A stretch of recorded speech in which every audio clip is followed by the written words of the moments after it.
Bom, e a gente continua falando sobre o coronavírus no mundo. A gente sabe que tem provocado um prejuízo econômico muito grande em diversos países. Agora a gente vai viajar para Londres para conversar com Ulisses Neto. Ulisses, a União Europeia prometeu um socorro financeiro generoso para os países integrantes do bloco. Conta mais para a gente.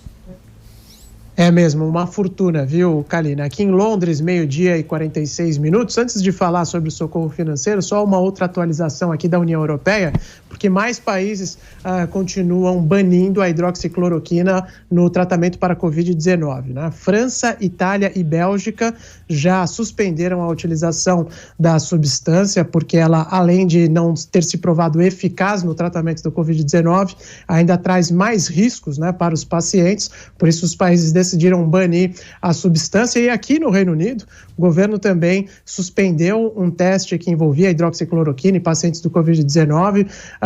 Esse estudo era liderado pela Universidade de Oxford, tinha começado mais ou menos uma semana atrás, ia envolver cerca de 40 mil pessoas, mas também o governo decidiu suspender esse estudo porque a hidroxicloroquina pode ser muito perigosa também para os pacientes do Covid-19.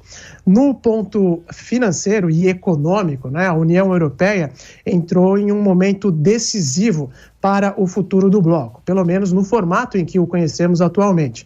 A pandemia de coronavírus esgarçou laços que já estavam começando a se soltar e os fundadores do projeto perceberam isso.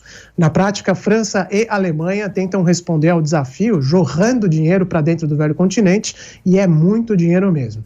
A Comissão Europeia apresentou ontem mais um plano de socorro financeiro para que seus integrantes se recuperem dessa crise, e a ideia é injetar 750 bilhões de euros nos 27 estados integrantes do bloco. 500 bilhões seriam socorro financeiro sem cobrança futura e os outros 250 bilhões seriam destinados aos países por meio de empréstimos. E é uma mudança radical em relação a outras crises em que o bloco salvou seus integrantes, né, como Portugal, Irlanda, Grécia e Espanha.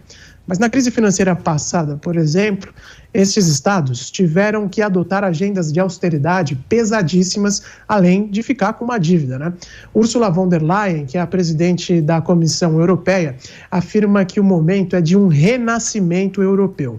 O bloco pretende levantar essa cifra astronômica no mercado de capitais e a conta seria paga em 30 anos, dividida entre todos os integrantes. Claro que o plano não agradou também a todos, né? Porque os países mais endividados, como Espanha e Itália, cobravam uma ação robusta como essa, mas aqueles com as contas mais ajustadas ainda olham com alguma desconfiança para o plano e preferem o caminho dos empréstimos.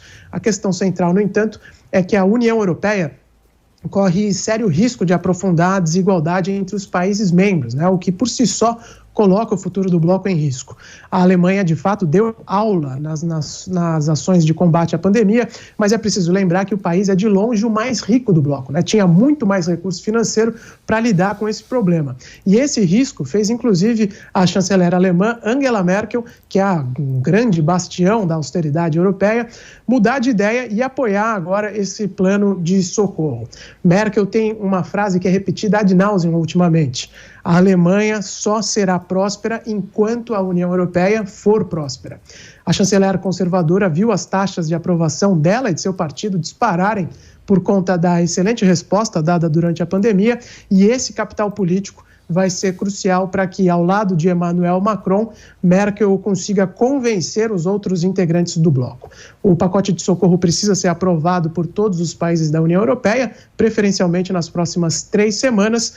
Se as divisões internas persistirem, é possível que os ânimos se acirrem ainda mais em países onde o populismo nacionalista vem prosperando de forma consistente, como, por exemplo, na Itália. Kalina. Microfone Jovem Pan na Europa com Ulisses Neto, que volta ainda ao longo da nossa programação. Até mais, Ulisses.